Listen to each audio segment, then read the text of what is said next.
But as soon as they had cleaned him up, then they swaddled him.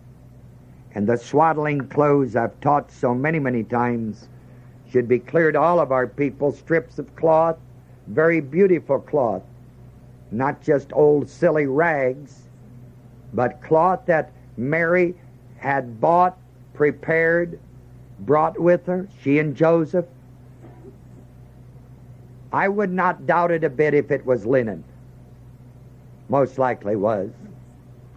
Very exquisite, very beautiful linen. And they would wrap that baby from the top of the head to the soles of the feet, except for the nose and the mouth, to indicate that when he would get to be king, he would walk straight and upright as the king.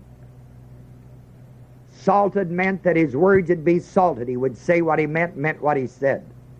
That's why they salted him. Swaddled him so that he would indicate that he would walk uprightly, straight, as a wonderful man of God before the people when he grew up. And after they had wrapped him in swaddling clothes, they laid him in a manger. The manger is the word aoria, A-O-R-I-A, which means literally just a stable. Now you see, when we think of a stable in America, we think of something real stinky, where cows are in a stable, horses in a stable, mules, jackasses, sheep, hogs.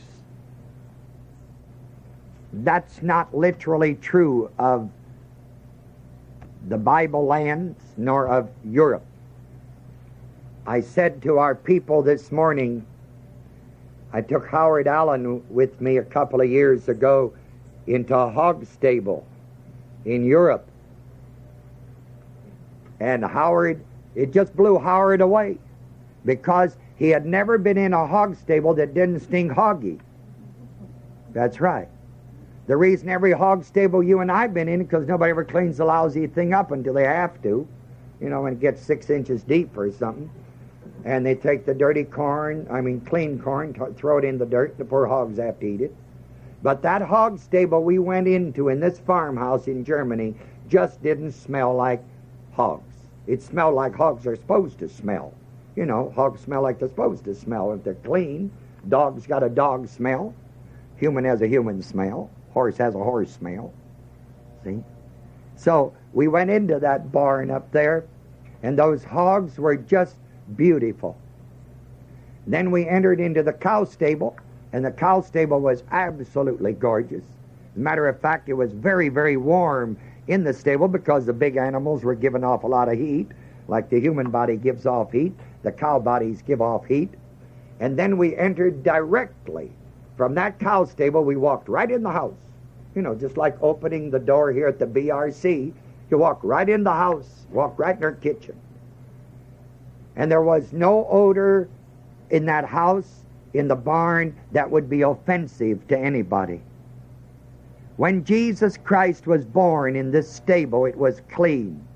And they didn't have a manger in it like this. Americans build mangers like this. But not in the Bible lands. In the front of the stable, they would just put the feed on the floor. Many times they build it up a little, about like 2 bricks high and maybe 3 feet wide. If this table up here was the stable, then here would be the animals. Then they'd take maybe 3 feet off of this and just build it up a little like this. Then they'd put the hay in here and the grain. Then the cattle could eat it from here. That's how they did it. When Jesus Christ was born, after he'd been wrapped in swaddling clothes, laid him in this manger, in this stable. And the reason for it, of course, was because there was no room for them at the public inn, the Holiday Inn or someplace. There was just no room for them. It was all filled. If I were a painter, I'd love to paint this, at least give people a rude awakening compared to what they ordinarily see. I'd do exactly what I've just shown you. Then I would sit Joseph on the straw, on the hay that's in the manger. I let him sit in the corner right at the head of Mary. And then I would have Mary nursing the little baby wrapped in swaddling clothes, because that's what I believe she was doing. Immediately after they bathed him, they would wrap him in swaddling clothes, and then the mother would nurse the child. And I think Mary was reclining on that hay in that beautiful stable, and she was nursing the baby, and Joseph was right there.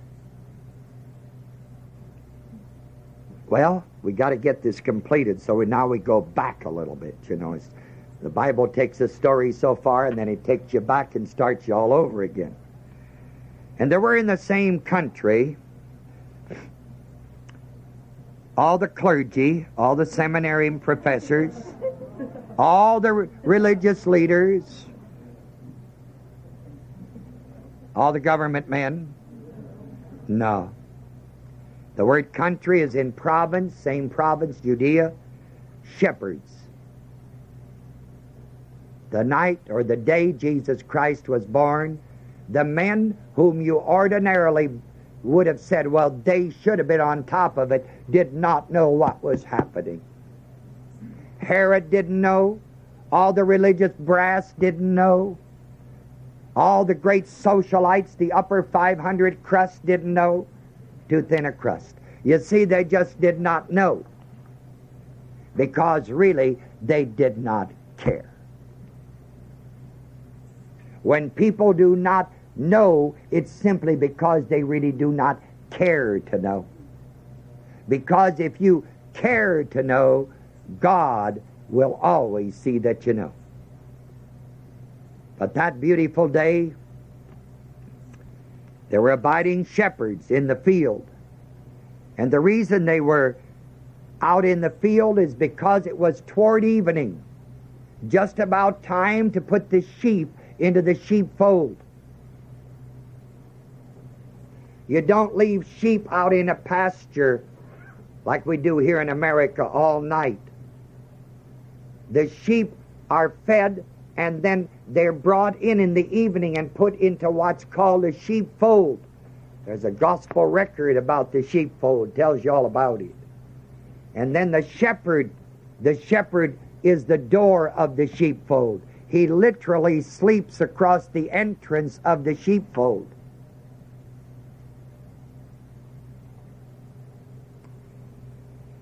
These shepherds were out in the Judean hills just before dark, just before they would put their sheep into the sheepfold. And what they were doing is allowing the sheep to manure the field before they went to bed. That's all. Well, that's a good idea, and it's cheaper than a new idea. Because, for you farmers. Because the manure spreader, the new idea, costs you, what, $3,000-4,000. Just walk the sheep out there and they deliver it themselves. So, this is what they were doing as shepherds that evening. And it's just before dark, because the last thing they would do after the manuring of the sheep, they would bring them into the sheepfold. Now, while these shepherds were with those sheep, something remarkable happened that almost would blow people away today, I'm sure. The angel of the Lord, verse 9. The angel of the Lord, Gabriel, came upon them. Came upon them means came visible to them. And the glory of the Lord, which is a brightness called in the Old Testament the Shekinah glory. It's like the light that shone round about Paul on the road to Damascus. This is that kind of light. The glory of the Lord shone round about them, and they were sore afraid. They were shook. because they didn't have these visitations too frequently. It was a new thing, something exciting, something tremendous. And the angel said unto them, fear not. Angels never sing in the Bible, only in songs that people write erroneously. Angels don't sing. The Bible says the saints do the singing, so you might as well get practiced up, because you'll never be an angel. So, the angel Gabriel said unto them, fear not. Number one, do not be afraid. For behold, I bring you good tidings of great joy. Gosh, wouldn't it have been fantastic if you could have gotten the governor of the state to hear this?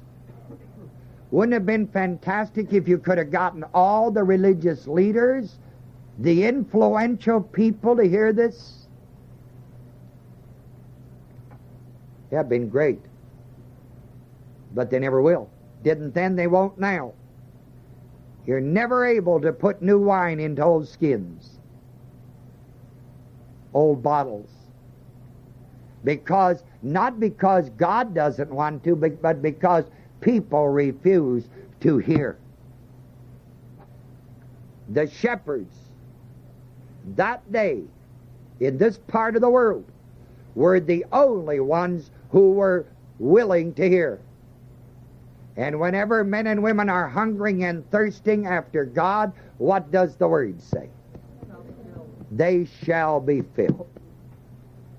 That's why I know that the governor of the province didn't give a hoot about what was happening.